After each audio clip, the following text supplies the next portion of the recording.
السلام علیکم ورحمۃ اللہ وبرکاتہ۔ ناظرین، دوران نماز وساوس اور خیالات آئے تو کیا کرے؟ اس کا کیا علاج ہے؟ دیکھیے، نماز ایک مسلم کو اپنے رب کے قریب کرتی ہے، اس لیے شیطان ہر ممکن اسے خراب کرنے کی کوشش کرتا ہے۔ اس کے متعلق سے عثمان بن عفان رضی اللہ تعالیٰ عنہ کو اس قسم کی شکایت تھی، تو انہوں نے رسول صلی اللہ علیہ وسلم سے عرض کیا، یا رسول اللہ صلی اللہ علیہ وسلم، شیطان میرے اور میری نماز پر قرات کے درمیان حائل ہو کر اسے خراب کرتا ہے۔ رسول اللہ صلی اللہ علیہ وسلم نے فرمایا، یہ شیطان ہے جسے خنزب کہا جاتا ہے۔ جب تم دوران نماز اس قسم کا اندیشہ محسوس کرو تو شیطان مردود سے اللہ کی پناہ مانگو، یعنی اعوذ باللہ کہو اور اپنے بائیں جانب ہلکا سا 3 مرتبہ تھتکار دو۔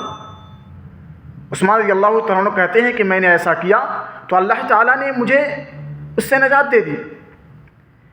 اس حدیث سے ہمیں یہ پتہ چلتا ہے کہ اگر کسی کو نماز میں خیالات اور وسوسے آتے ہیں تو اسے 2 کام کرنا چاہیے۔ ایک یہ، دوران نماز آہستہ سے اعوذ باللہ من الشیطان الرجیم پڑھنا چاہیے۔ دوسرا، بائیں جانب 3 مرتبہ تھوکنا چاہیے، تھو تھو کر کے۔